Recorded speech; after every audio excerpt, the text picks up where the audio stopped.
Good morning, all of you out there in Zoom land. My name is Gadget McNeil, and I work with the Illinois Department of Substance Use Prevention and Recovery. And one of my assignments is also working with the Gambling Services Program. That first session was a mind blower. I learned a lot of things out of that session, and I didn't realize it was that deep, but we've got more for you. Our next guest speakers, I'm going to start off by introducing Dr. Deborah G. Haskins, PhD. Dr. G. Haskins is a licensed clinical professional counselor, addiction specialist, internationally certified gambling counselor 2, and board-approved clinical consultant who supports gambling counselors. She is a retired counselor, educator / department chair at Trinity in Washington, D.C., with over 25 years as a scholar practitioner, training professional counselors, psychologists, social workers, and addiction practitioners. Her specialization is in cultural competency, community wellness, and helping practitioners / preventionists develop culturally attuned community services. She is the president of the Maryland Council on Problem Gambling and a sought-after national and international speaker and leader. So let's welcome her. Our second speaker is Victor Ortiz.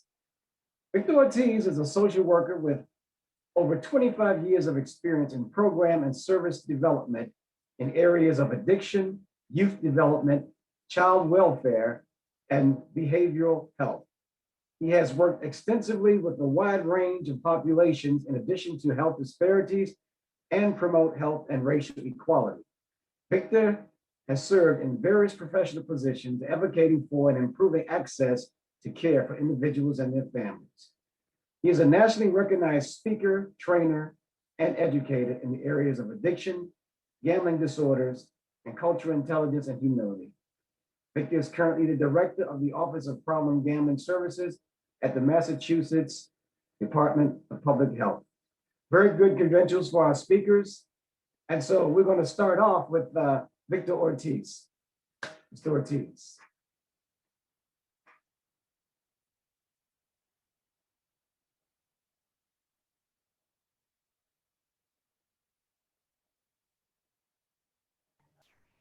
All right, good morning, everyone. Thank you for the introduction. It's a pleasure to be here. I'm really excited about this opportunity to present this morning. I just want to, before I begin, to just as an opening, to provide some thank yous to the Illinois Department of Human Services for this invitation. Thank you to Arnie and Ashley and the team for all the coordination behind the scenes work to make not only this workshop possible, but this entire conference. And then more importantly, thank you for taking the time out of your schedule to be here with us, with both myself and Dr. Haskins on this important and topic that we will present to you today. Our topic today is gambling wellness, frozen or updated or relevant, culturally attuned gambling treatment, prevention, and wellness. And Debbie and I are going to share the stage, and I'm going to provide the first half of this workshop. And in reality, I'm just the opening act for Debbie. That's how we're rolling today. And I'm going to focus on the theoretical construct of this topic. And Debbie and her vast experience is going to provide us with a vast practical examples of how you implement this work when we're speaking specifically about communities of color. So with that being said, let's make sure that we can get through some of these technical challenges here, or just technical comfortness. So first of all, I just want to just do my ethical obligation to say that you heard in my opening that I serve as the director of the Office of Problem Gambling Services for the Massachusetts Department of Public Health, but my presentation today is not associated in my full capacity role, and neither I or any members of my immediate family present any conflict in regards to the presentation that I am presenting today. So as part of the opening act for Debbie on the second half of this presentation, both Debbie and I feel strongly that there are some basic elements that are really important and critical to this topic. And one is that any social phenomenon um, that we try to deal with or understand must be understood within a historical context. Additionally, the ever evolving growth of gambling exposures and its impact must be understood and grounded in evidence. Oftentimes, and unfortunately, there's a lot of speculation that is out there as it relates to gambling, and we must be disciplined and concentrated and grounded in evidence. Additionally, public policy related to gambling must aim at all times to protect those that are most vulnerable and at risk in our society. So if we keep those elements in mind throughout this, are the principles that we will sort of weave through this presentation as we move along. Now, a quote that I always like to use from Dr. King that's relevant to the spirit in which we approach this topic is our lives begin to end the day we become silent about the things that matter. You know, I want to just take a second here to say this, that I am so grateful not only to share this platform with my good friend and colleague, Dr. Haskin, but I also want to say thank you to her publicly because she has been on the front lines as it relates to the topic about equity on this it relates to this field of gambling, in this field of gambling for many, many years. And so I just want to thank her for always creating a space and working to create a space for these conversations, education, awareness to be had. And we hope that today we can contribute to that growing space. So one of the things that when we think about this issue of gambling and think about this historical context, I think it's important that we take a step back before we dive into the specifics around thinking about equity, that we take a step back and think about the history of gambling expansion in this country. And I think this allows us the opportunity to put some of this phenomenon in perspective and ground us better. So when we think about the history of gambling in this country, there's a lot of information that's out there. But one of the sort of resources that people are drawn to that really simplifies this evolution of our history is identified and by I. Nelson Rose, who's a gambling law expert, and he talks about what he calls the three waves of expansion gambling in this country. And I think this has a way of simplifying this evolution of gambling in this country. He identifies that in the first wave, he talks about that the first wave of gambling is before the United States was founded, is when lotteries were used to finance the settlement of the first colonies.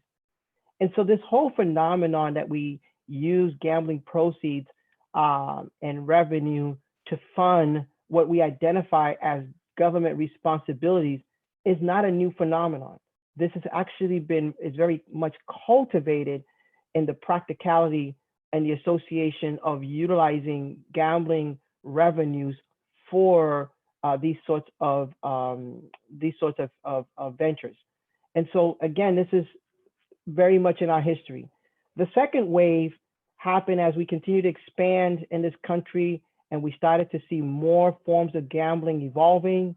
And the third wave is when Nevada legalized casino gambling during the Great Depression in 1931. Now, it's in this that identifies, or at least clearly outlines, that most often when legalized gambling or expansion gambling is introduced in a jurisdiction, there is a really ultimate or focus on economic development. And although that's important because we want to give people jobs, put people to work, things of that nature, very little attention is paid to the downsides of what that means in regards to the exposure of gambling and the impact of gambling to individuals. So these are what we refer to as the three waves. Now, additionally, aside from those three waves, there's other pieces that are important, again, to try to understand and put this in historical context as it relates to the social phenomenon of gambling, is that in 1972, it was when Dr. Cluster first coined the term compulsive gambling. And it wasn't until 1980 that it first appeared in the DSM-3. Now, the significance of this is that if we go back to this third wave, legalized gambling occurred in Nevada in 1931, but it wasn't until 1972 that we coined the phrase compulsive gambling. It didn't show up till 1980, meaning that there was a significant amount of time and years that people were gambling, exposed to gambling, with no real true understanding of its impact. So I just want us to put that in perspective. Now, it brings me to now what I refer as the fourth wave. So this is a theory that I have put out there that I believe currently as we speak, that we're in this fourth wave. And this fourth wave of gambling has many different areas of concern. One is the gambling environment is evolving. The brick and mortar days of gambling and casino gambling with the continued evolution of technology, which is my second point, is evolving in rapid speed. And so no longer do people need to go into a physical casino in order to gamble. If you have a cell phone or any of those devices, the accessibility to gambling opportunities are there. This evolution of technology, and I think it's a space that is really not discussed often, and it should, is incredible.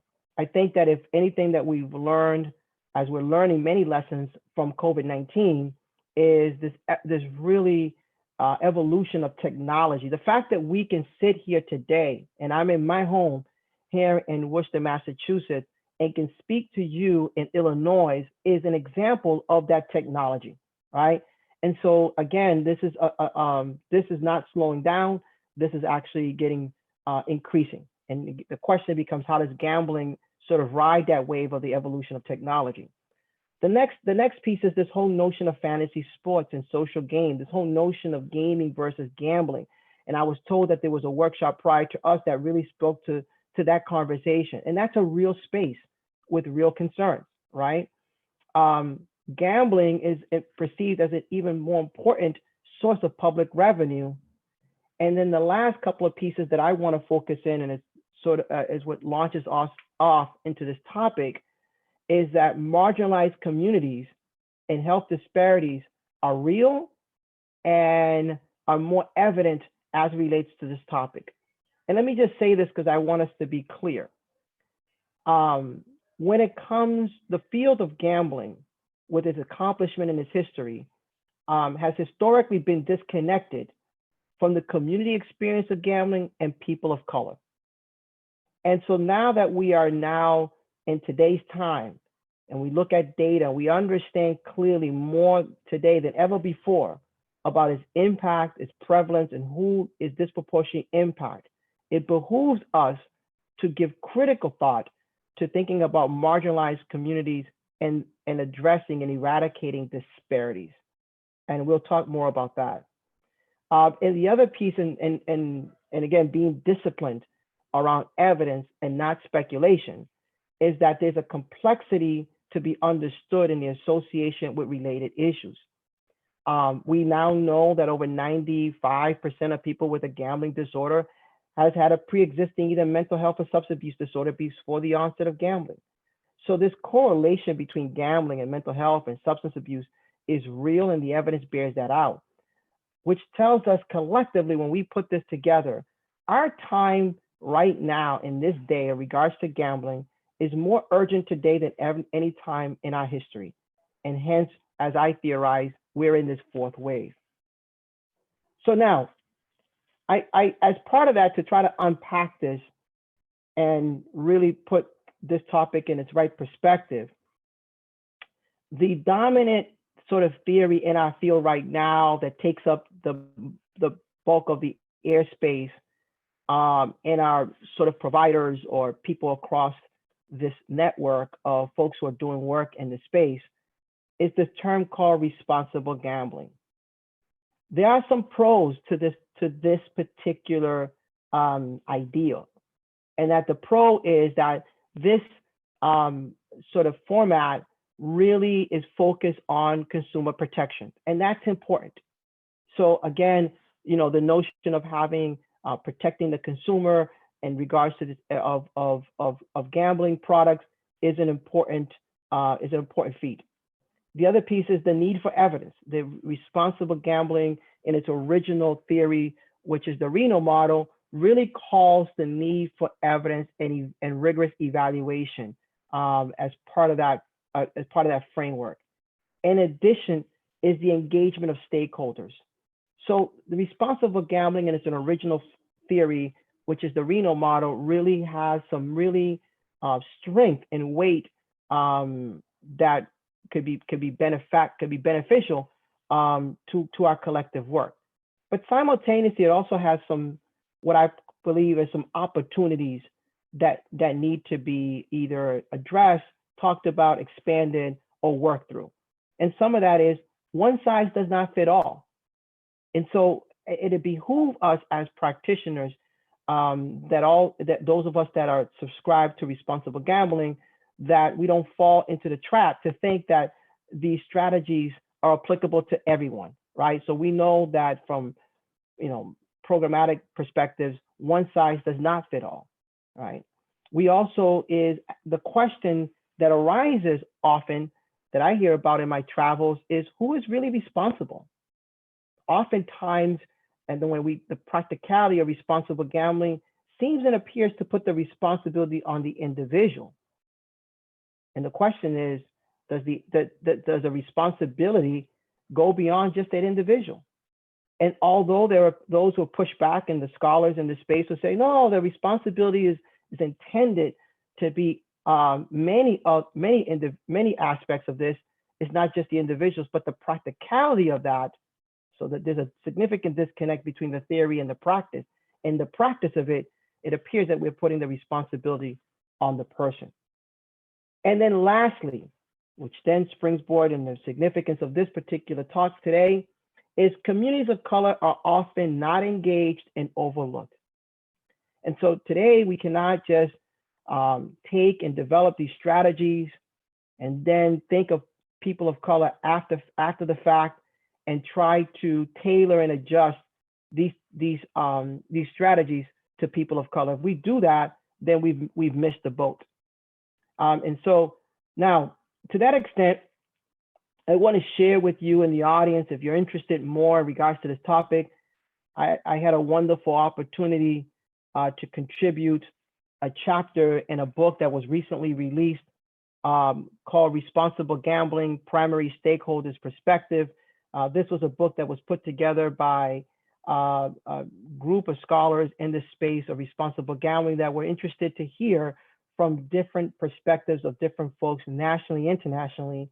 And I had a chance with my colleague, Dr. Hernandez, to contribute a chapter that is in this particular book that goes into greater details about our perspective, both grounded in public health and social justice, as a way to inform both research, policy, and practice of responsible gambling. So if you're interested, that chapter will give you greater details.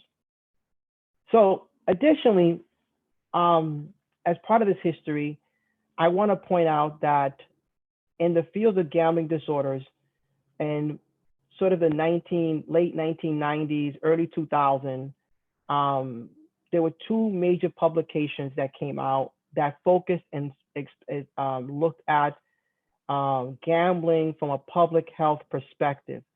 Both studies were landmark studies that were first of its kind that began to analyze gambling from a public health perspective. Prior to this, and it still is the case to a certain degree in our field, is that gambling is looked upon, and even its research, on a very individualized basis of the individualized experience. And these studies started to begin to expand beyond individual experience to thinking about the larger context and thinking about it from a public health perspective, which opened the door to a vast array of opportunities. And again, those studies are listed here as a resource if you're interested in looking at those two studies. So gambling research, we know that when we think about gambling research, we know that problem gambling is often connected to mental health and other psychosocial and physical conditions. And so we understand that research shows that over 90% of problem gamblers have a pre-existing mental health or substance abuse related disorder prior to the onset of a gambling disorder.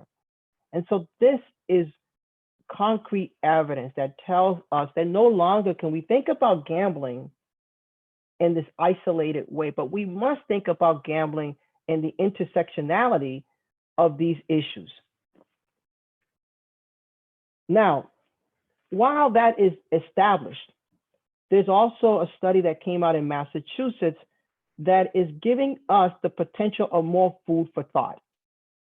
And this was a study that came out in 2013 that started to explore the prevalence of recreational gambling in Massachusetts. And they found that 57% of recreational gamblers are more likely to be obese, smoke heavily, use alcohol, and use prescription drugs. Now, I want us to hold up for a second. Let's just hold this for a couple of seconds here. The relevance of this particular study is the following. Prior to this study, we have heard oftentimes in our field, including the industry, that, well, gambling disorder only occurs with a small percentage of the population, less than 1%, right? But the vast majority of people can gamble with no adverse, harm. There's truth to that. That's not a misrepresentation. But this is why lens and different lenses matter. When we put a public health lens on this topic and remove this individualized lens that has dominated this particular setting for decades, we now see something a little bit different because we put a public health lens on it.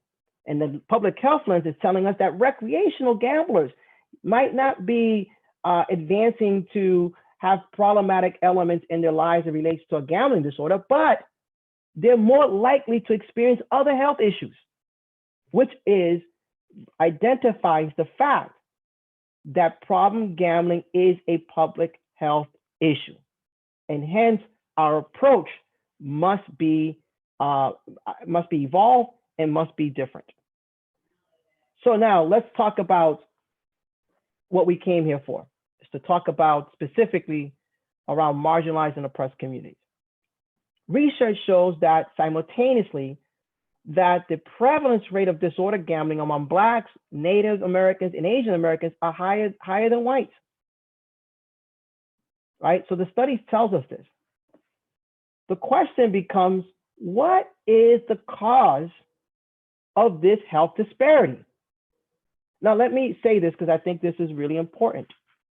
Look, when we want to be able to dig deep into these issues, there's going to be moments, I'll guarantee you that what we're about to say or could say might make some of you in the crowd and the audience uncomfortable. As a wonderful professor said to me one time, comfort is not the goal. Our goal here is to get to these issues, roll up our sleeves, and really begin to address and eradicate these disparities. The fact of the matter is that the data is clear. People of color are disproportionately impacted by problem gambling.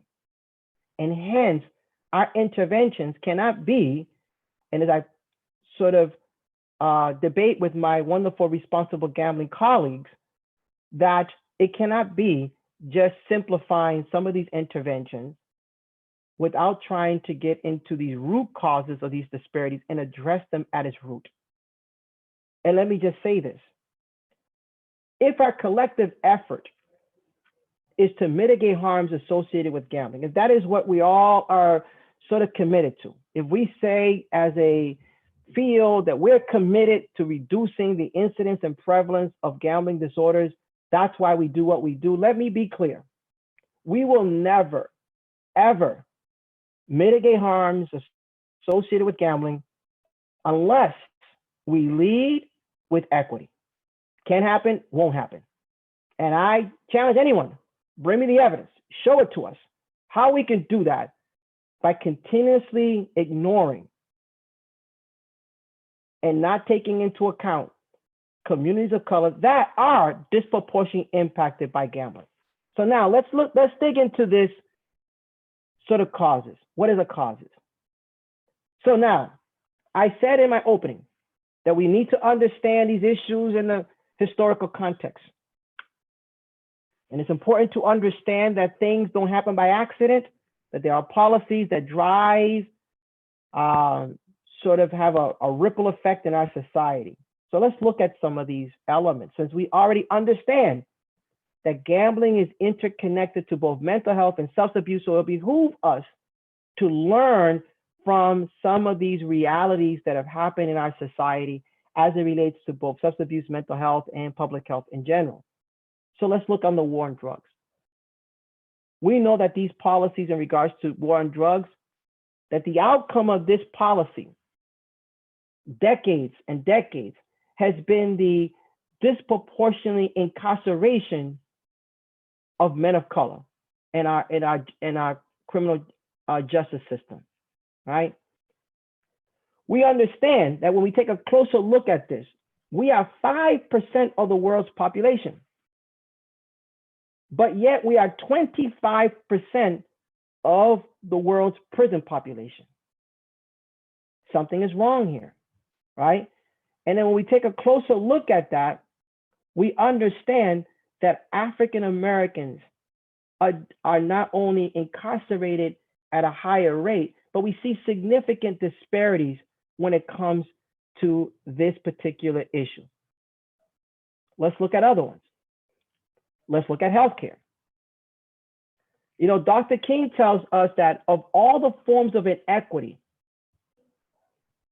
and injustice in healthcare is the most shocking and inhumane. That we have put profit over people, and that when we take a look at the data in regards to healthcare, we see that African Americans and Latinos are ranked among the highest in regards to not only lack of access to healthcare, but in regards to preventative care, whether it's, you know, cancer, high blood pressure, diabetes, you name it, we are there, right? And so we see the disparities in healthcare. Education, we see the same thing. So when we think about education, we see that Blacks are 3 times more likely than whites at risk of being expelled, and are 4 times more likely than whites to risk of facing multiple suspensions. So look, when we are digging in the causes, we're about to get real here, and it's going to make some of us feel uncomfortable, but we have no other choice but to be real here. And if we want to get to the other side of being able to mitigate harms associated with gambling, we must confront these realities. And so our interventions or our strategies cannot be just simple by talking to someone about the odds of a slot machine. When we have experienced and are experiencing great distress around these disparities, whether it's in substance abuse or incarceration, whether it's in healthcare or education, these are significant findings which requires a different level of attention. So now let's move on to that. Move on. How do we begin to address some of these things? Now, again, like I mentioned earlier, I'm just the opening act for Debbie, and I know that I have I believe about 5 minutes. So I'm going to try to cover this, and then we're going to open it up for questions. So how do we begin to address health disparities? One is taking this public health approach, right? And taking this public health approach allows us to expand the lens of our work. And then specifically in this expanding lens is a concept understood in public health as the social determinants of health. Let me spend a little time on that. The social determinants of health, by definition, are the conditions in which people are born, grow, live, work, and age. These other circumstances are what shape the distribution of money, power, and resources at the global, national, and local level. And what is the significance here?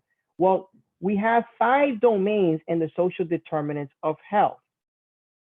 And if we take a close look at these social determinants, we can do a crosswalk here and say, and look at the relevancy to these social determinants to problem gambling. We understand by research that the 2 leading risk factors of a person going from recreational stages of gambling to problematic stages of gambling is lack of educational attainment and lack of economic opportunities. Those 2 are the main drivers. Hence, they're built into the social determinants. Now, let me sort of kind of begin to close this a little bit as I turn it over to Q&A and then obviously to Debbie. You might ask me, Victor, why is this so important? Is this because you want to be able to kind of shape this in public health? No, it's because this is what the evidence is telling us. Hence the opening. We must be disciplined on evidence and not speculation.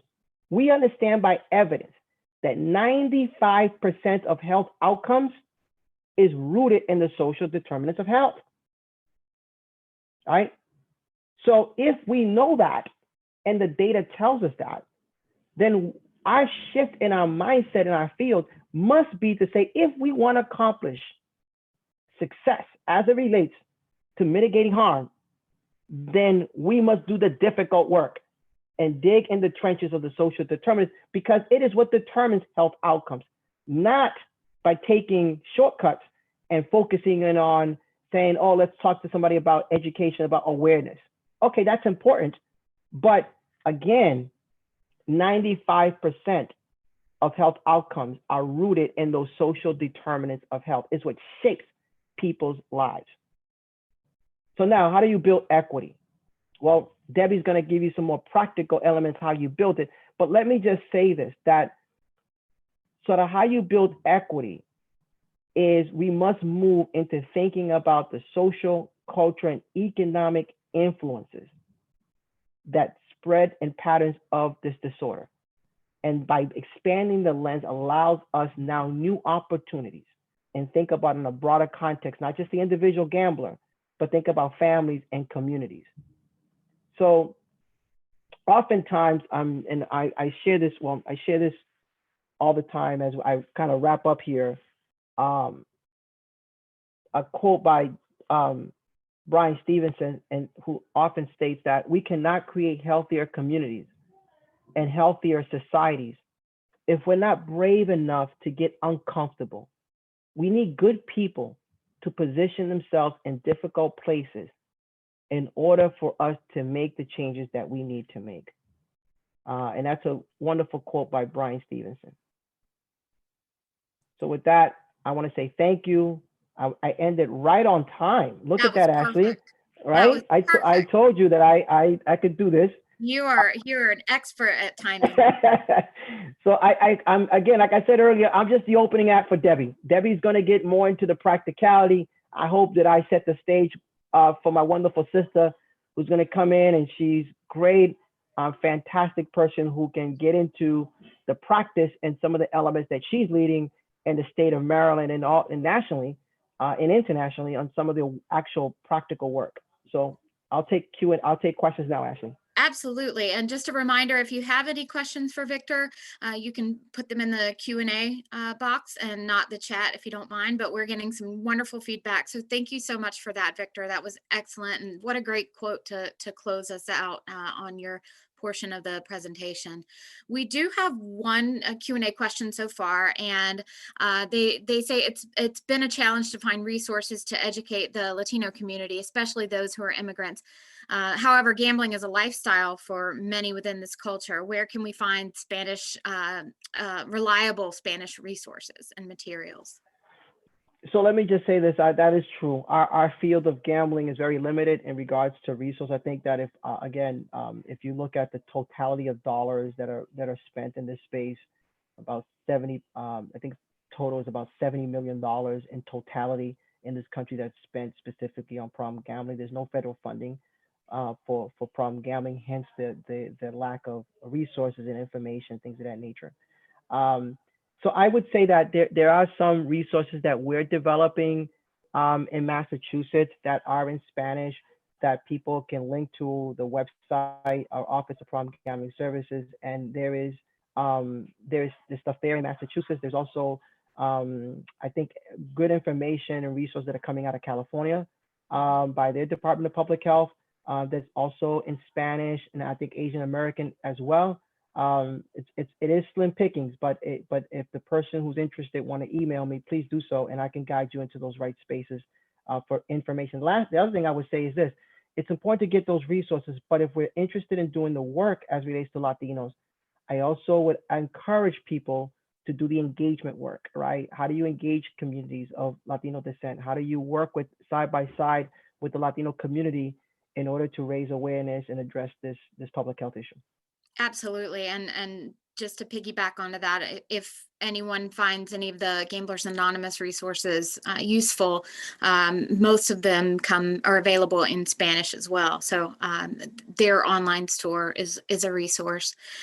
Someone had a question about where can you purchase your book? All right, so I am not in the business of selling books because that's not what the intent was there. So, but I'm sure you can go on these websites like Amazon and purchase that book. That book is not my book. I just contributed a chapter in the book, and it's just a resource that I want to point to. But again, I'm not in the business of promoting the actual book itself. But you can go on Amazon and or any of those websites that sell books and purchase those books. Awesome. So that's good to know. Thank you. Any other questions? We have a few more minutes if you have any final thoughts. I know. Yeah, so thank you, Ashley. And let me just say this. I want to just continue to stress as we guide over to Debbie. You know, it's been my experience when we talk about and focus on this topic, that there's obviously a lot of feedback that I get, and even Debbie receives, and a lot of us who do this work, and a few of us that do this work specifically around equity, we receive a lot of questions. And let me just reiterate this to the audience that's listening. We are interested in addressing this topic because it is a public health issue. It is a hidden addiction. Oftentimes it's unseen.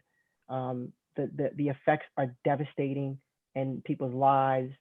And ultimately, I'm committed, and I know Debbie is committed to the health and wellness of all. And so in order to do that, these are the conversations that we need to have and should have if we collectively want to mitigate harm. You know, I sat in a national conference, first time in its history that in a national conference, the topic was about addressing disparities with people of color. And it's a long time coming. I'm glad that this is now being highlighted in different conferences all over the country, because again, it's my position that we cannot and will not mitigate harms associated with gambling unless we do this work simultaneously, if not lead with these principles. So again, I'll be around if people have other questions that come up as Debbie does her piece, because both Debbie and I will be back and we'll answer whatever questions folks may have. Absolutely. And once we turn it over to Dr. Haskins, if you don't mind typing your email address, if you're willing to share that. Yeah, absolutely. Yeah, Nelson Cuevas asked about it. Excellent. Let me do that. I think you're going to get a lot of emails. Okay, my what do you call it? My limited technology experience, but I'll do that. Also, I'm on Twitter as well. You know, people ask me for these social media. I don't know a lot about that. I gotta ask my daughter, but I'm on Twitter under Victor_Ortiz 21 on Twitter. So I usually post a lot of things there, but also can give my email as well. So I'll do both.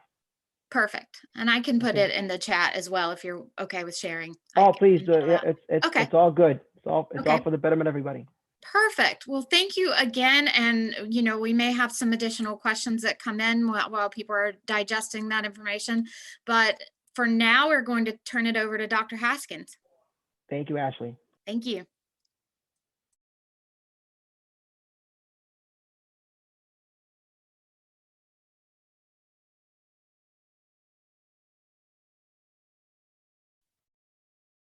Okay. I'm going to I'm not a technology person myself, but I'm trying to get, hold on, this moved.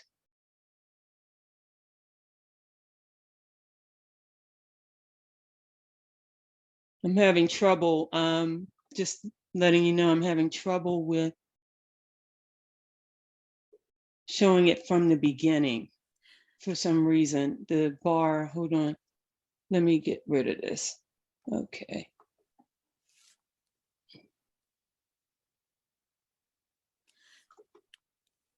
Okay, Almost if you there. could go to slideshow, or Okay, I got actually, it.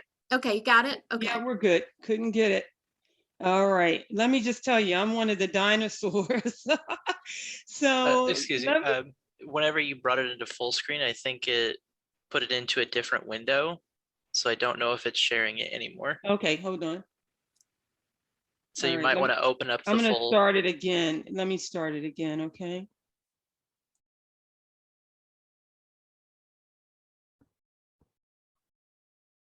Okay, let's see. And how's that? Perfect. Great. Beautiful. Okay, great, wonderful. All right.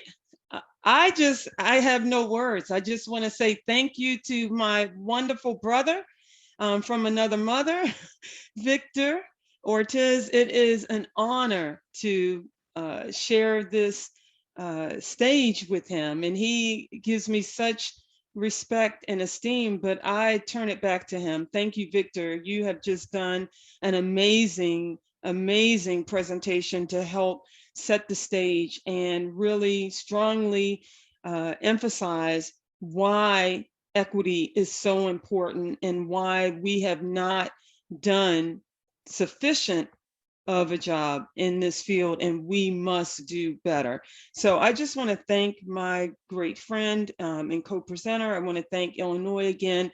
Victor has done all the thanks, but I want to thank you all. And I want to thank all you clinicians and preventionists and anyone who's on this conference because we are doing such important work and have more work to do. So in the short time that I have, I'm going to be talking about the practicalities. And let me just start by saying, you know, I've been in this field since the early 90s. You know, I was one of the individuals who were bought into the National Council of Problem Gambling back in the day, early 90s. Started out flying to Detroit monthly with my great supervisor and good friend, the late Joanna Franklin Robertson, who was my clinical supervisor during my doctoral internship. And we used to fly around the country trying to train up the workforce. And so just beginning in the 90s, it was frustrating for me because I am a person of color. I am of African descent, and culture is important to me. And culture is what I say when COVID-19 hit. One of the questions that was asked of me when I was a guest on a podcast by Dr.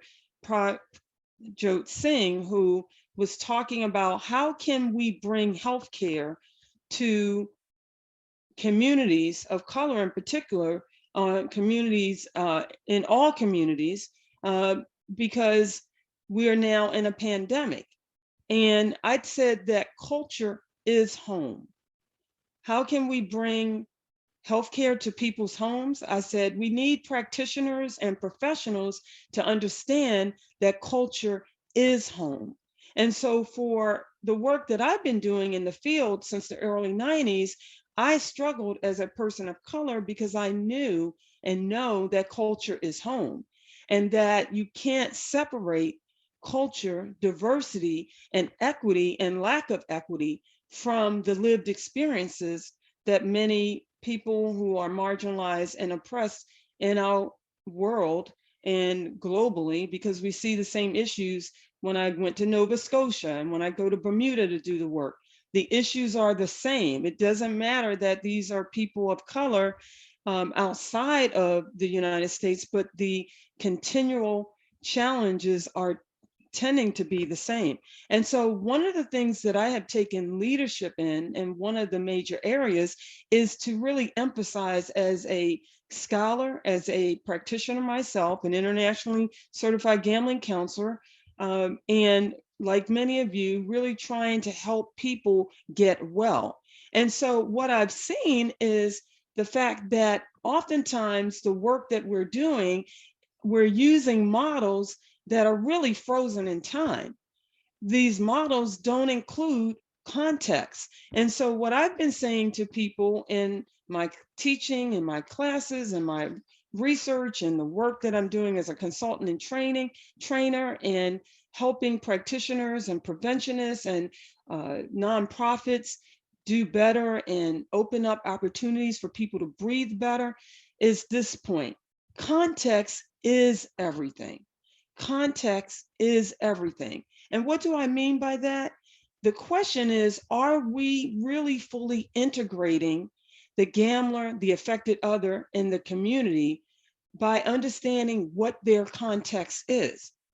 So we have to really look at this issue of context, because when I started to work in the field and supporting gamblers, affected others, and communities who aren't coming in and will never come in and see one of us, for a variety of different reasons that I'll highlight and that Victor has highlighted, that I'll touch on, the fact of the matter is that context is often separated from the treatment models, the healthcare models, the prevention models, the public health designs.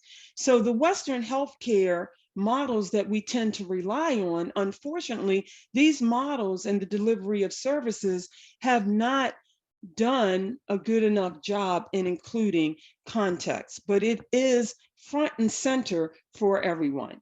And so what do I mean by that? I'm going to give you some examples as we move along. So I want to give the example by starting with this cultural campaign that I was brought in as a cultural consultant when Maryland, I live in Baltimore, I'm a native Baltimorean, I'm a proud Baltimorean.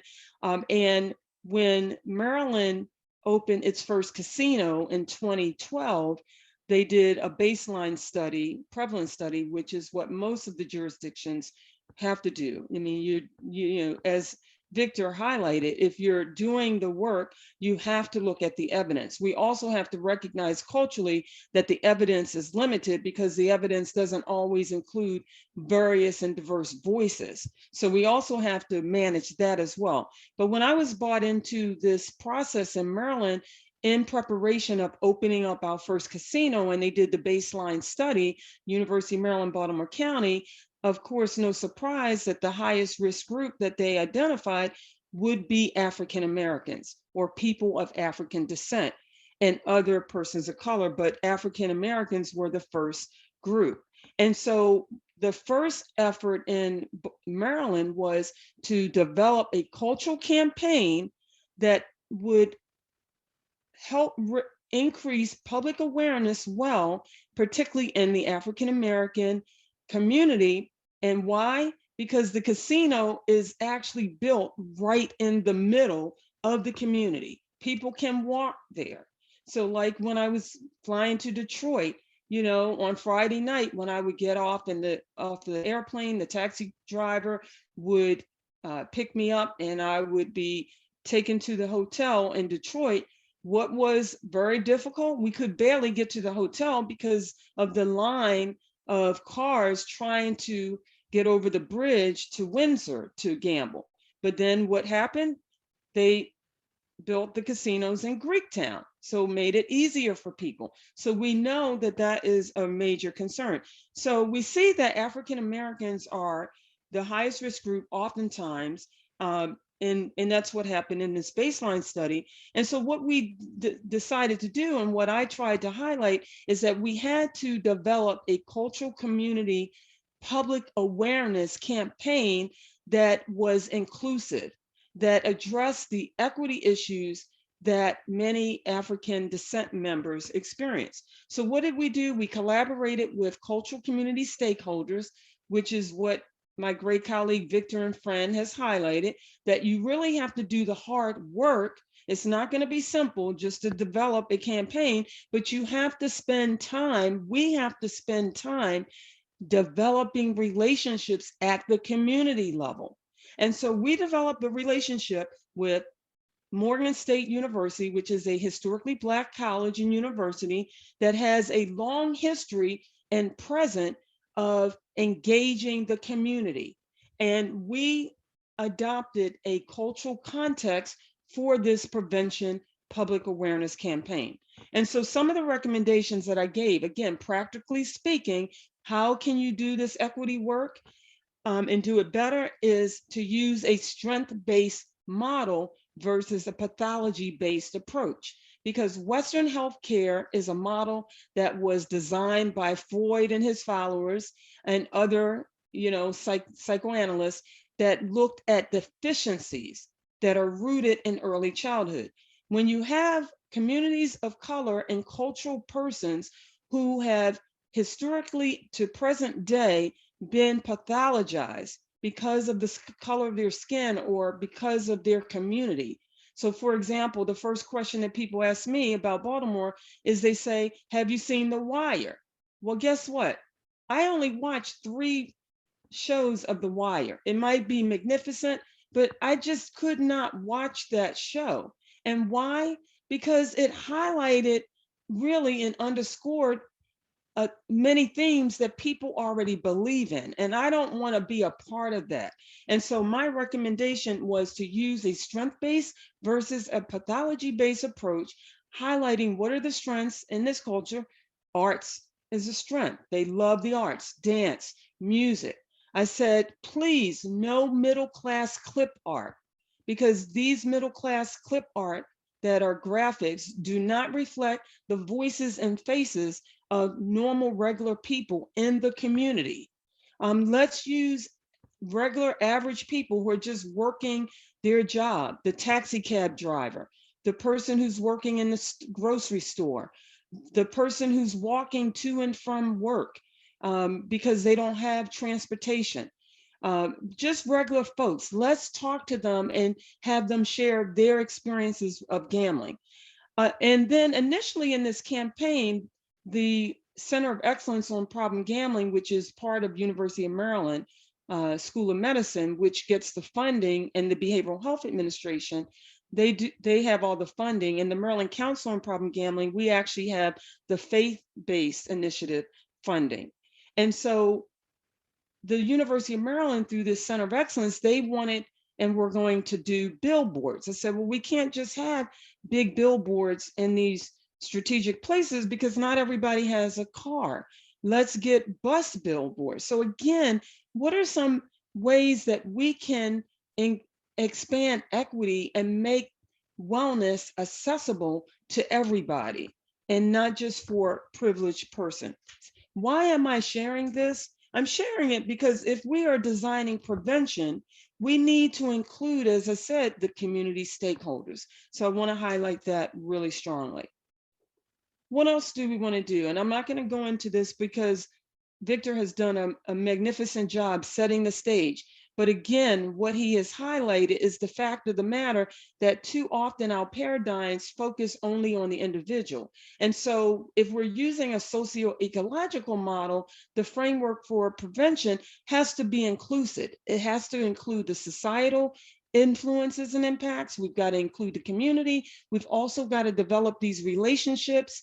And we also have to focus, of course, on the individual, which is what we tend to do more sufficient job with, but not always.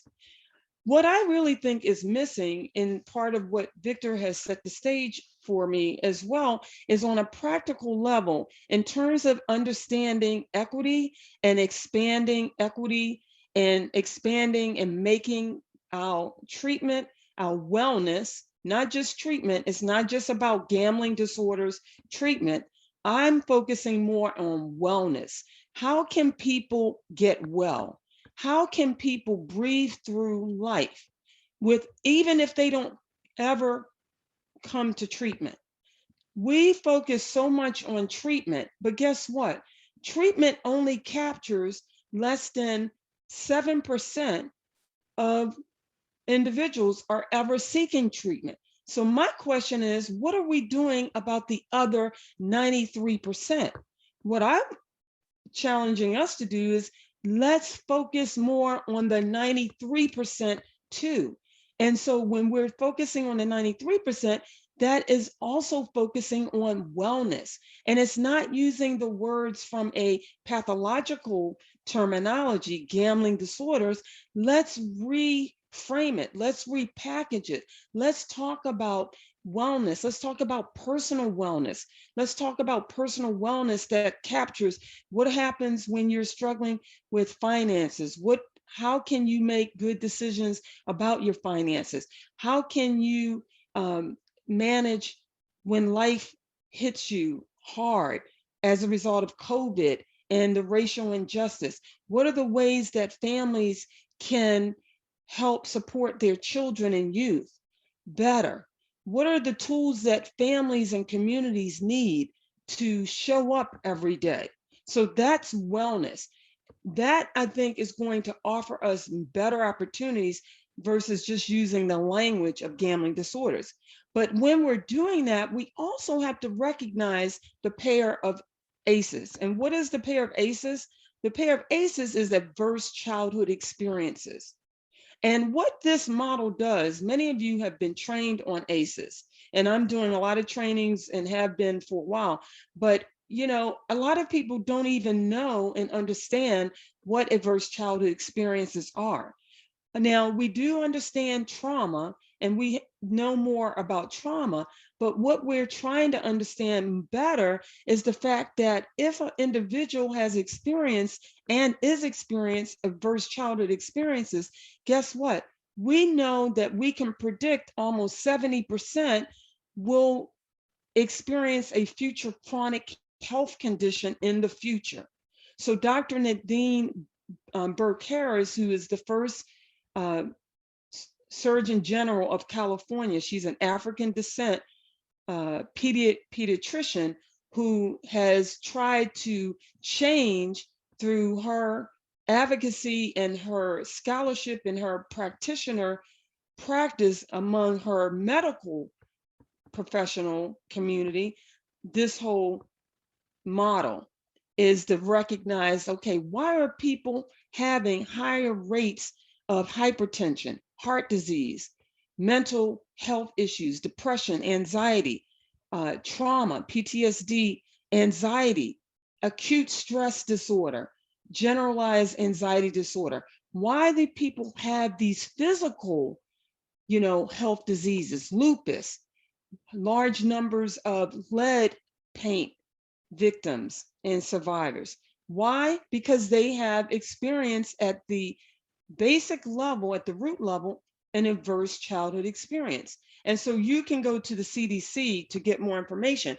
But what I like about the new model that I'm sharing more about is from the scholars Dr. Ellis and Dietz in 2017, and they created a new framework for addressing ACEs. And why did they do that? They said that it's not just about the ACEs. So if a person has substance abuse and domestic violence in their family, early life to present, they've experienced or witnessed interpersonal violence, or they had food insecurity, or they had a lack of access to primary care and screening, if they experience unemployment, and we know that COVID-19 is going to turn this on its head because there's so much unemployment or underemployment as a result of COVID-19 pandemic.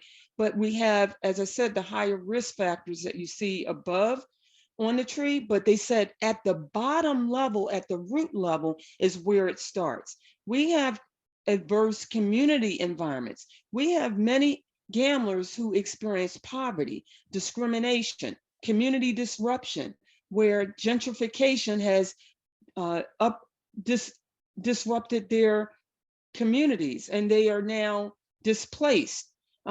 We have lack of opportunity and economic mobility and social capital. So it's no surprise that a person is going to become a drug dealer. Guess what? Because they are products of a school system that is under-resourced and under-supported. And not only that, doesn't really validate Black and brown people or people of color. And so many of these boys particularly psychologically drop out in the 3rd grade. And so they learn quickly that the system is not going to validate them and not going to empower them and liberate them to, you know, do their vision and whatever they feel they have a inspiration to do. They may also be experiencing poor housing quality and affordability. An example, I had an African descent student and I couldn't understand why she wasn't doing better work when I was at the university and heading these 3 counseling programs. She was brilliant.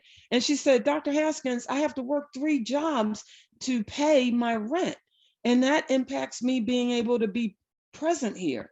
But we also have higher rates of violence in many of these communities. And so at the root level, if that's going on, it's no surprise that you have families that are impacted. And then how do families respond to the stress? You see more interpersonal violence, or you see people self-medicating from those experiences because they have these adverse community environments. Another quick example on a practical level, when I was the cultural consultant at a psychiatric hospital and training psychologists for a year in diversity, one of the first activities that I used to do is I would take them on a drive through Baltimore City, because I wanted them to see that why these patients who they were now providing treatment support to and recovery-oriented systems of care, hopefully, what their lived realities are like. And these students who were future psychologists were shocked. They said, why is there a liquor store on every corner? You don't see that in the suburbs. So it's no surprise you have higher rates of substance abuse and higher rates of gambling disorder. And so what do we need to do? Victor highlighted this also. We have to understand the intersectionality of race, ethnicity, also class, sexual orientation, and we're not doing a good enough job in the gambling disorder field and gambling wellness field because members who are not heterosexual are not seeing themselves reflected. Also, people who are deaf or hard of hearing as well. And so we've got to do better in looking at these intersections. And what is intersectionality? Intersectionality just recognizes that a person has more than one cultural identity. They could have multiple identities, and that these identities intersect, and at any given time, these identities also are often marginalized and oppressed, and they have these experiences of structures of power that don't support them and don't provide them access and equity support. And so what do we need to do? We have to address the invisibility of these experiences. And this is what my call to action has always been as an educator, as a trainer, as a practitioner myself. Because when I have a gambler that I'm going to give you a quick example of, what I'm doing is I'm listening to his lived experiences and his experiences around being invisible in a world that doesn't see him, that doesn't prize him, that doesn't support him. And so it's no surprise that he sees, you know, that gambling is going to offer him, or drug use or drug dealing or other high-risk behaviors are going to offer him a better opportunity to take care of himself and his family.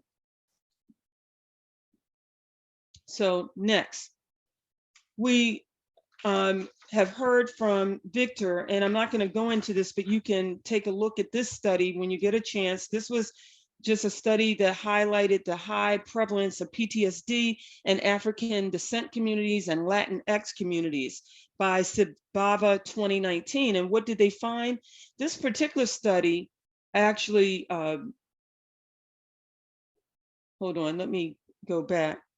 Okay, this particular study, actually I was going to share another study, but this particular study by Moore and Grubbs is more recent, that shows that PTSD symptoms result in increased severe risk. So again, you all are already knowledgeable about that, but I also wanted to share another study that I don't have here, was one by Sibava 2019. And what they found was that in a longitudinal clinical sample of many Latinx. It was 139 Latinx and 152 African American adults with anxiety disorders.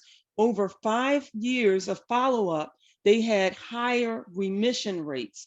And so what does that mean? It means that what this particular sample documented is that many of these Latinx and African descent individuals had experiences with discrimination that significantly predicted the PTSD. And that brings me to my next point, which is, I kind of skipped ahead, is that if we're not talking to our gamblers about their experiences of discrimination and racial trauma, then we're not doing a good enough job.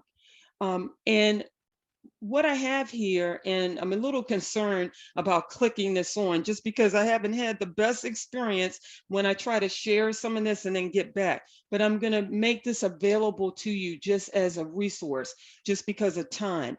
These are two instruments that you can use that helps you ask the questions for your gambler affected others and community members who you are providing support to, so that you can ask them about their experiences of discrimination and racial stress and racial trauma.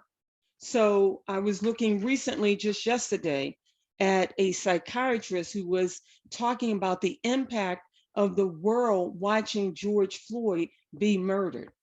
That was and is racially traumatizing for everyone, for people of color, for European descent allies who understand it and get it, but for people of color who are experiencing it, not just during that event, but there have been so many others and that don't even get publicized or talked about.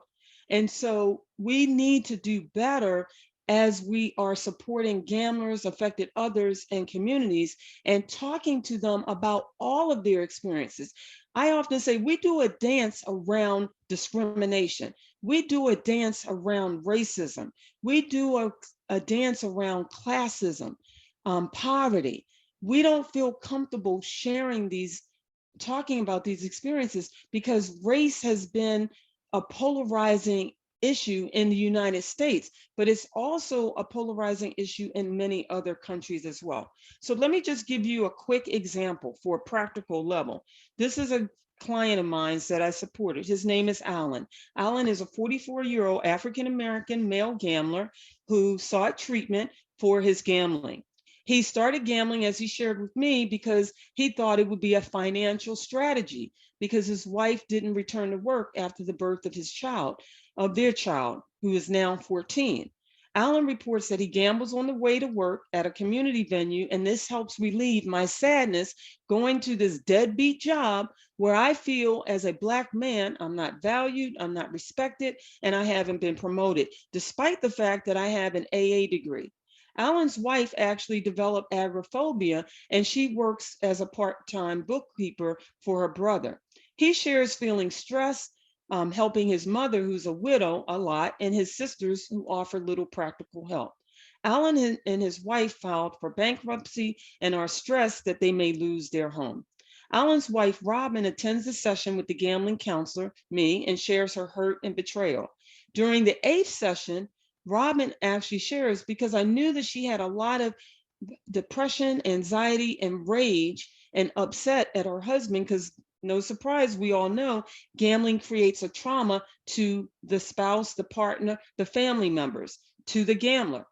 But she shared in the 8th session that they actually have bailed out her father, who was a compulsive gambler, and that her dad was a compulsive gambler since childhood, never got help. This family never got any gambling disorders treatment or support. And they bailed her parents out multiple times to prevent them from being homeless. Alan then admits his despair that, why doesn't anyone give me a break? God, my in-laws, my siblings, etc. Okay, so this is the scenario. This is another scenario I want to offer to you, because we have a lot of detailed support that shows, you know, that many Latinx individuals actually gamble as a way of a financial strategy to send money back home.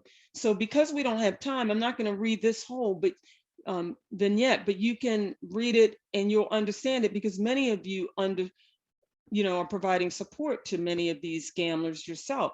But this is a case of Carlos, who experiences immigration and acculturation stress. He's sending money back home to his home country, and he's gambling and getting into trouble as a result of using it as a financial strategy. And so what do I say? Why am I needing to highlight these two cases? And we have so many others that we can't even talk about today. I want to highlight this point. The fact of the matter is that when we're providing support to Alan, to Carlos, to all the other individuals who reflect many cultural diversity nuances, we have to understand that they come in to the world and currently with a lot of cultural mistrust. And that rapport and cultural authenticity is going to be the most important characteristic that you can offer, because they will size us up quickly. They are checking us out in the space to understand, is this a person that I can really trust? And they have not been able to trust institutions that have not supported them from the beginning of time, and still don't fully support them because they don't include their lived experiences and their lived realities of inequities. And so I think this diagram is a really interesting one and a good one, because it shows you, it uses the terminology of patient-physician mistrust. And I'm not going to use that here because we don't see our clients as patients, but it gets the point that for many people, they have anger regarding the medical system, as you see over here. But many of our gamblers and affected others and community members that don't come in have anger and emotions regarding the healthcare system. And so they don't trust us because of the Tuskegee Institute study, the Henrietta Lacks study at Hopkins, where they use her cells without her permission, police brutality, racial injustice, and it affects how they perceive whether they can trust us. So the way we can overcome this is to acknowledge it. Let's just acknowledge it. Be honest. You let your client know that you understand that they don't feel comfortable or feel safe. And you have to acknowledge this in your social media. You have to acknowledge this up front on your website, on your Twitter. You have to acknowledge it when you are going into the community, building relationships with community stakeholders.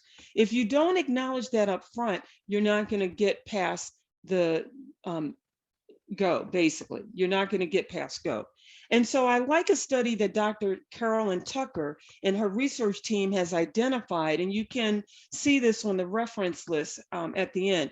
Patient-centered, culturally, it's called patient-centered, culturally sensitive healthcare, PC-CSHS model. And what is this model? This model provides support that links perceived provider cultural sensitivity to patient satisfaction with provider care, and they identify characteristics of trust. And then because we don't have time, you can feel free to send me a question, an email if you want, but it is on the reference list. I definitely encourage you to read it. These are some newer models.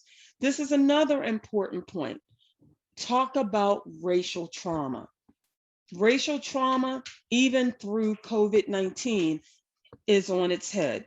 Racial trauma, as my wonderful colleagues, Dr. Comas Diaz and her research team, they talk about Racial Trauma 2019 in a great publication. And this is also on the reference list. What is racial trauma? Racial trauma is a race-based stress that refers to people of color and indigenous persons. Individuals' reactions to dangerous events and real or perceived experiences related to racial discrimination. And guess what? These experiences are similar to PTSD. They feel threats of harm and injury. They feel humiliated. They feel shame. They witness racial discrimination from other people in their family, their communities, etc. So while racial trauma is similar to PTSD, what is unique in racial trauma is that it's ongoing. It doesn't just stop with you were in over war, you were in the battlefield, or you may have experienced, sadly, sexual trauma or sexual harassment that may have stopped, but racial trauma is every day, 24/7. And so this is an experience that impacts a person individually, but also collective injuries, because it is an injury at the community level due to the exposure and re-exposure to this race-based stress. So just have a couple of minutes left, and then we'll have an opportunity for Q&A. This is a wonderful brochure that Dr. Comas Diaz and her scholars have created.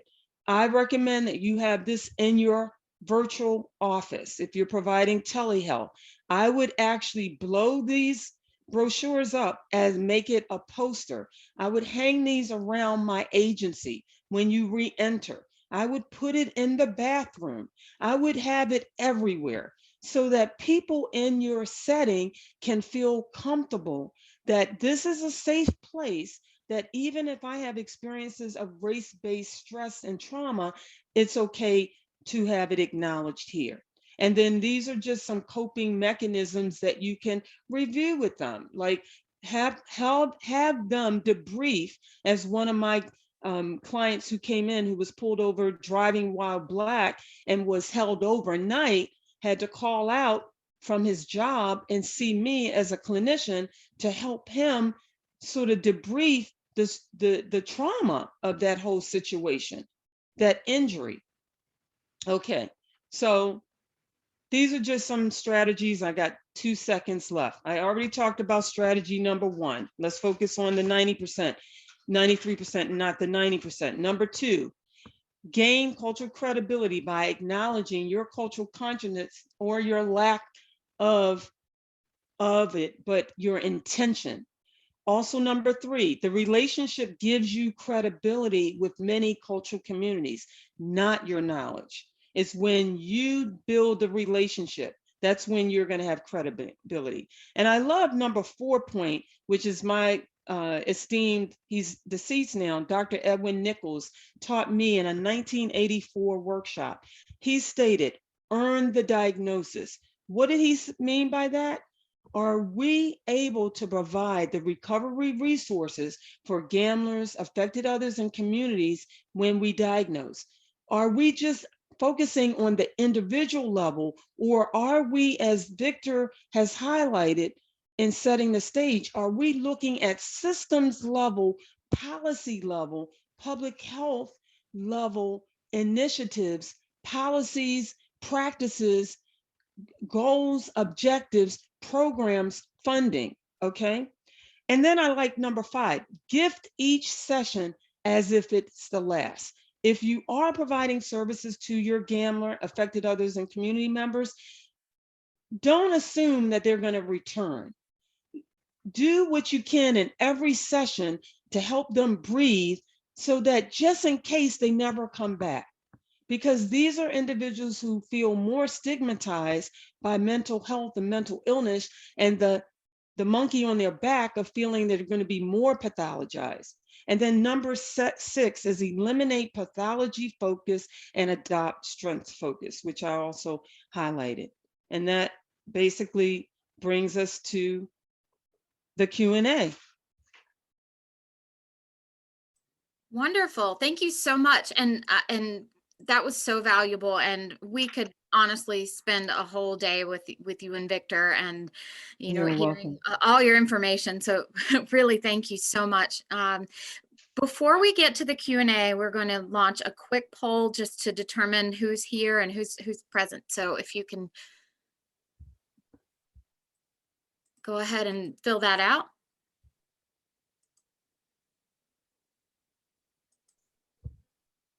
And while everyone's doing this, we have a couple of questions. Okay. I get a copy of the poster. I don't know if that's something that you could. Okay, I can send that to you for okay. Absolutely. I'll email that to you after the presentation. Okay, so maybe if you don't mind putting your email address in the chat, Okay, sure. and then someone can contact you if they would like that. And there are a couple questions about the presentation. I'm not 100% sure if that's going to be on the conference website. So we will. Oh, feel free. You can absolutely, you can share Okay. my portion. I don't know about Victor's, how Victor feels about that, but I'm happy for you to share this on the website. That's fine. Yeah, Wonderful. likewise.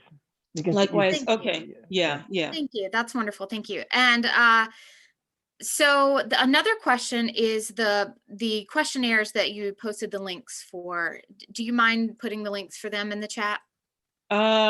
I don't know that I trust myself to type it into the chat. I'm sorry, I'm Understood. not that person. So I would ask if someone on your tech can do that, just because of the time. I want to be present for the question, and I think it will take me too long if I try to type it into the chat, because the links are pretty lengthy. Totally. But it is definitely, you know, if you share it on the website, it's embedded into the presentation. I also want to say that I didn't say here, as you see on the slide, to date, we do not have a cultural book on how to provide culturally relevant treatment and prevention and public awareness. It doesn't exist. And so that is going to be my future book. I am working on that. And I'll share information when I get to that place, but I'm right in the beginning of the design. And I think that I want to just say it has made it difficult for practitioners, because this presentation that you're listening to is probably going to open up more questions that you have, and you aren't going to be able to find the resources that you need to do the best work that you really want to do. So definitely feel free, everyone. I did type my email. I have a website, www.drdeborah.haskins.com. You can go to my website and you can see other trainings that I'm doing. I also have a diversity bookshelf where I'm providing some resources for people. But if you have a question, you can email me at hello@drdeborahhaskins.com, and I'm more than happy to try to give you some guidance. Wonderful. What a great email address. Oh, thank you. I like Thank that. you. And we're getting a lot of questions about the poll question. If you missed it, that we will have a record of the chat, so we'll be able to count you in. So never fear. As long as we know that you're participating, and I understand if you missed it. One person asked, both for Dr. Haskins and for Victor, do you consult with communities seeking to integrate the best equitable services? Yes, I do. Absolutely. Yes, I do. Yeah, Wonderful. there's no other way to do that but to do that. I mean, Yeah. and I mean, one of the things that Debbie pointed out is that we have to get away from this perspective that we're experts. Yes. We must yes. get into communities, engage communities, and really bring voices to the forefront in order to inform the strategies. It's something that I pride myself on. I know Debbie prides herself on. It's really critical to the work that we do. Yes, absolutely. And, you know, I think if you don't have, as Victor is highlighting, you know, find who are the cultural consultants in your community. Who are the people? Because here's the thing, it's not just bringing a Dr. Haskins or Victor Ortiz. There are people in communities who are the experts. The faith community members. I mean, the faith community and the spiritual communities have been the social justice hospitals from the history of time. They have provided leadership and advocacy, and you have other nonprofits and activists and abolitionists at the community level. You have just regular citizens who are, leaders in their community, who are able and capable of providing the expertise to understand their communities. And once you start to develop those relationships, you will see, why people aren't coming in for help, because there's a disconnect. So an example is when we did the cultural campaign, we in Maryland, in Baltimore City, we partnered with local rappers and we educated them, the Center of Excellence educated them on problem gambling and gambling wellness. And they wrote a rap song called Only Spend It If You Got It. Spend it if you got it. And I mean, let me tell you, I said my children would be laughing out loud that I was, so into rap, because I wasn't into rap when they were growing up, because I didn't like some of the language or whatever, but I had to understand that rap music and hip hop is narrative therapy. And so when I hear that song, I mean, I'm like dancing. I'm dancing. I mean, they did such an amazing job. And I just want to encourage you all to do that.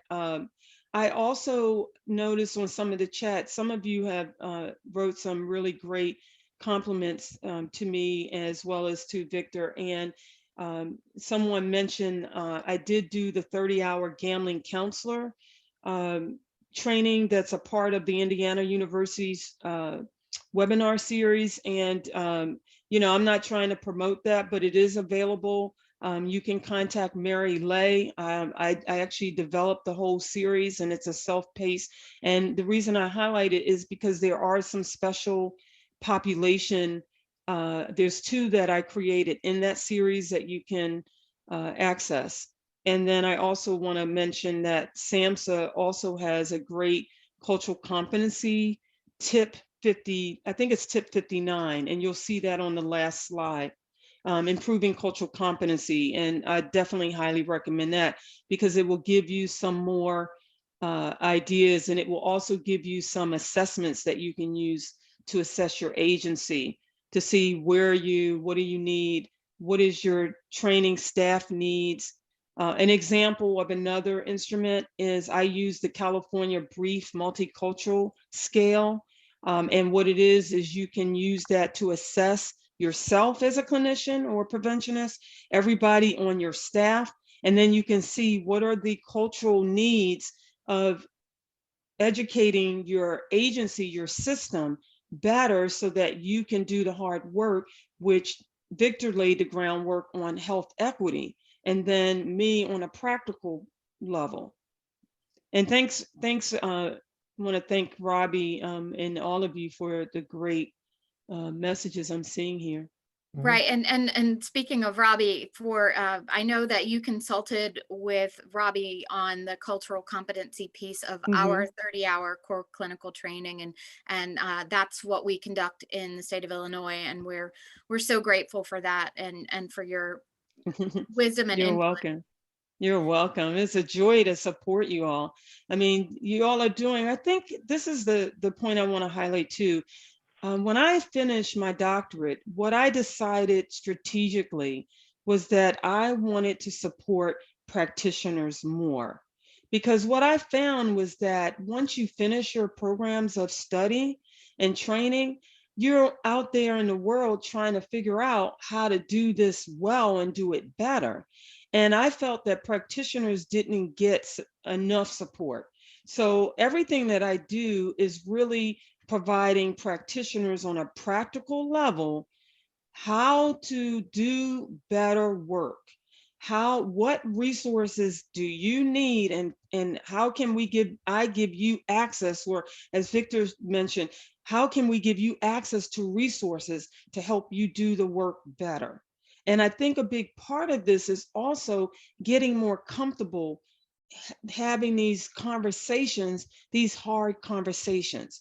Just practice in your own space, having conversations about race and equity and health equity. If you just start talking about it more with people that you trust more, like someone who's not going to judge you or call you out, find someone that you feel safe with and start having these conversations one-on-one, and then move it to the next level. I think when people get more comfortable in their own skin, to be more authentic in their own space, then you tend to see that translated in practice. And then that brings me to this other point, is the fact that when we look at social justice and psychological work, what we see is that the practitioners and professionals that have a personal experience and connection, they're doing this work personally.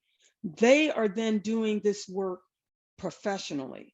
But if there is a disconnect with how we are living in our personal lives, and we're just showing up in our agencies and our nonprofits and our private practices, we're not going to, it's no surprise that the work isn't being done. So we've got to move it. And if you can't be that person, then, that's another conversation that, is another workshop, or it's more individual work, because some people, find the people that can do the work and have them expand more. And then a person has to de-emphasize, maybe look at the talent in your agencies and say, well, who is doing that? But we've got to be careful that we're not stressing out the people of color or the people who are the cultural sort of leaders, because they get overwhelmed and they get, sort of beat down too, because they're having to carry the weight of it more in these workplaces as well. Thank you so much. You're welcome. This was wonderful, and You're we hope welcome. that we hope to hear from you some more, and You're I'm welcome. sure we will be. And thank you again. And we are going to take. Well, it looks like we have 5 more minutes. I'm sorry. Okay.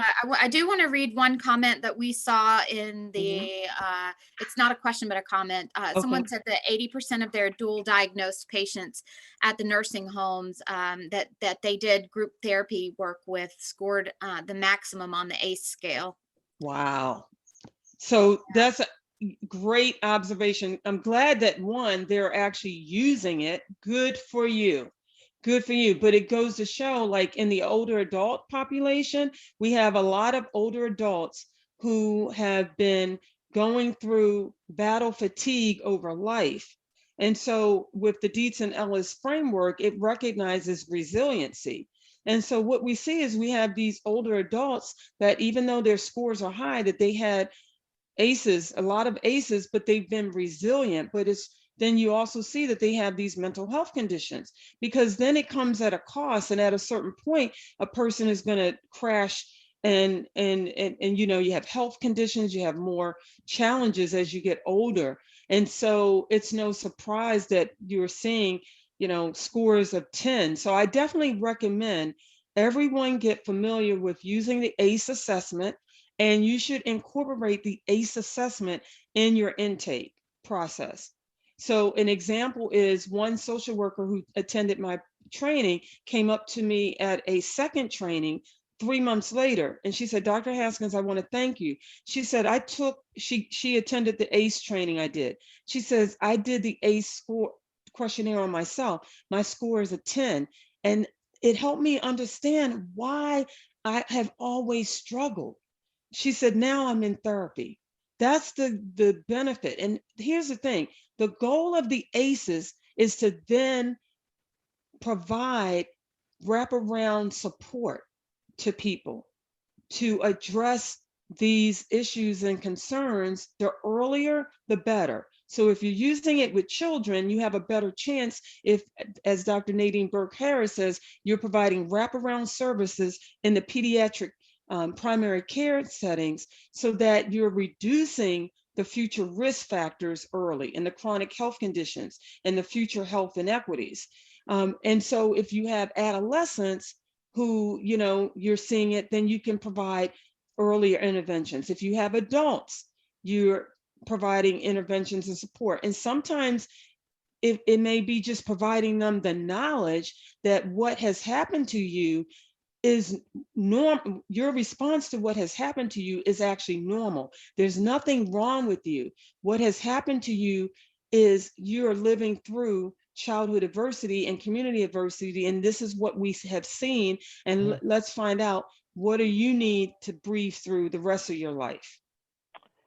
Yeah, I know, Ashley, we have maybe a second left, and we're probably in overtime right now, but I think that just in closing, thank you and the team at the Illinois Department of Human Services for the work that you're doing in this space, but also creating a space for this conversation to happen as part of this conference.